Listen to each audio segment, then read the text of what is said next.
ये स्टूडेंट आज अपन इस लेक्चर के अंदर जो चैप्टर पढ़ने वाले हैं उसका नाम है नॉन फॉर प्रॉफिट ऑर्गेनाइजेशन, इसे अपन बोलते हैं एनपीओ। एनपीओ का मीनिंग इसके नाम से पता लग रहा है। मेरे हर लेक्चर के अंदर मैं एक ही बात बोलता हूं, यदि किसी को कुछ नाम दिया है तो उसके पीछे उसका कुछ ना कुछ सेंस जरूर है। अब इसमें बोला है एनपीओ यानी नॉन फॉर प्रॉफिट ऑर्गेनाइजेशन, यानी ऐसे ऑर्गेनाइजेशन जिसका ऑब्जेक्ट प्रॉफिट कमाना नहीं है। जिनका ऑब्जेक्ट प्रॉफिट कमाना नहीं है तो वो क्या करते हैं, जो उनके मेंबर्स होते हैं उनको उस ऑर्गेनाइजेशन से बेनिफिट मिलता है, उसे अपन बोलते हैं नॉन प्रॉफिट ऑर्गेनाइजेशन। ठीक है, तो नॉन प्रॉफिट ऑर्गेनाइजेशन कौन कौन से होते हैं, जैसे हॉस्पिटल्स, स्कूल्स, क्लब, फिर अपन बोल सकते हैं लाइब्रेरी। ये कुछ ऐसे ऑर्गेनाइजेशन जिनका ऑब्जेक्ट प्रॉफिट कमाना नहीं है, तो इसे अपन बोलेंगे नॉन प्रॉफिट ऑर्गेनाइजेशन। जब किसी ऑर्गेनाइजेशन का ऑब्जेक्ट प्रॉफिट कमाना नहीं है तो ऐसी सिचुएशन में उस ऑर्गेनाइजेशन को इनकम कहां से होगी, ऑर्गेनाइजेशन के एक्सपेंसेस कैसे मीट आउट होंगे, ये सारी चीजें अपन को देखनी पड़ेगी। तो ऐसी सिचुएशन के अंदर इनके कुछ बनते हैं फाइनल अकाउंट। तो नॉन प्रॉफिट ऑर्गेनाइजेशन की यदि फाइनल अकाउंट की यदि अपन बात करें तो एनपीओ के अंदर 3 टाइप के अकाउंट बनते हैं। Number 1 receipt and payment. Receipt and payment, receipt and payment का अर्थ क्या होता है, रिसिप्ट एंड पेमेंट का मीनिंग होता है just like A case account.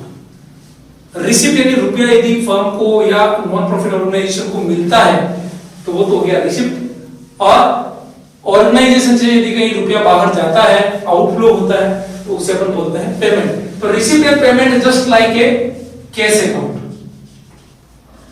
It is cash account. Then NPO का जो दूसरा अकाउंट बनता है उसे अपन बोलते हैं income and expenditure account. Income and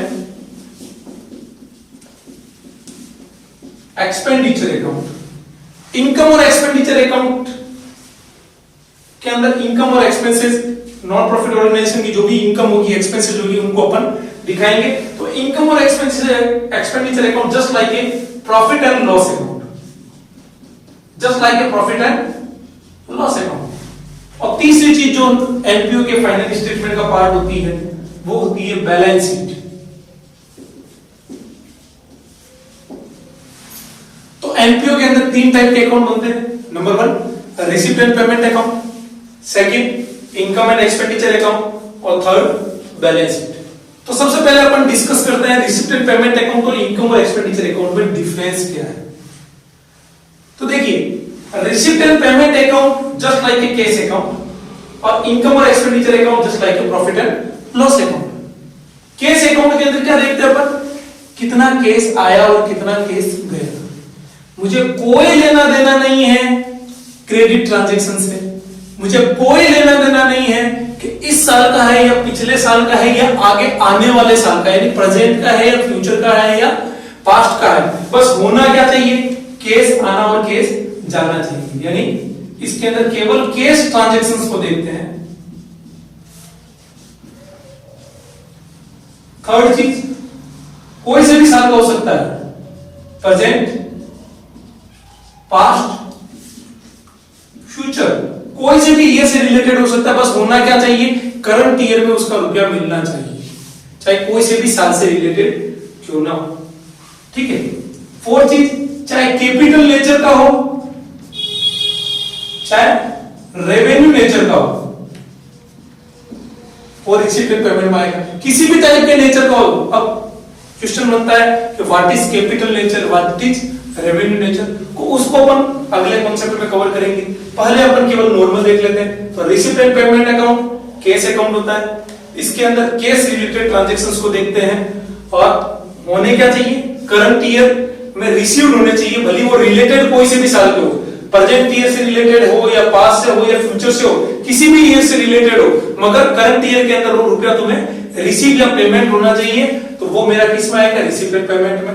then capital nature के हो या रेवेन्यू नेचर के हो, दोनों ही नेचर को ये receipt and payment account cover करता है। जैसे एसेट्स खरीदी तो रुपया गया तो भी मुझे उसको किस में करना पड़ेगा, रिसिप्ट एंड पेमेंट अकाउंट के अंदर एंट्री करूंगा, क्योंकि ये कैपिटल नेचर है, फिर भी बुक होगा। और मैं कह रहा हूं वेजेस पेमेंट किया, ये रेवेन्यू नेचर है, तो भी मैं इसको बुक करूंगा। तो इसमें कोई लेना देना नहीं, कैपिटल नेचर है या रेवेन्यू नेचर है, बस होना क्या चाहिए, केस आना या केस जाना चाहिए।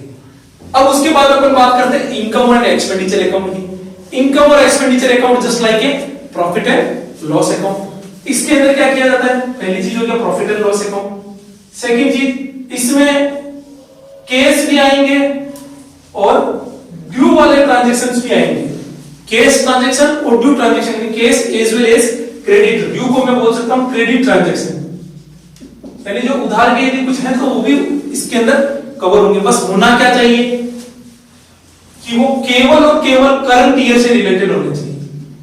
किससे रिलेटेड होने चाहिए, करंट ईयर से। करंट ईयर से रिलेटेड का मीनिंग क्या हुआ, करंट ईयर से रिलेटेड का मीनिंग हुआ क्योंकि इनकम और एक्सपेंडिचर अकाउंट बनता है हमेशा for the year ended. For the year ended का मीनिंग क्या होता है, केवल और केवल करंट ईयर से रिलेटेड जितनी भी इनकम है, जितनी भी एक्सपेंसेस है, उनको अपन इनकम और एक्सपेंडिचर अकाउंट के अंदर शो करते हैं। इसलिए मुझे केवल करंट ईयर के ट्रांजैक्शन चाहिए, चाहे वो मिल गए हो चाहे मिलने अभी बाकी हो।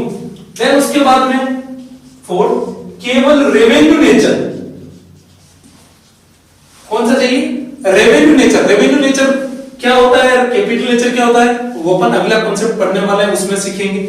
मगर इसमें केवल और केवल रेवेन्यू नेचर से रिलेटेड यदि कोई इनकम है या रेवेन्यू नेचर से रिलेटेड कोई एक्सपेंसेस है, उन्हीं को ही अपन इनकम और एक्सपेंडिचर अकाउंट में दिखाते हैं। फिफ्थ चीज, यदि इसके अंदर रेवेन्यू साइड ज्यादा है और इनकम साइड कम है तो उसे अपन बोलेंगे क्या, सरप्लस। जो डिफरेंस आएगा उसे बोलेंगे सरप्लस। यदि रेवेन्यू साइड ज्यादा है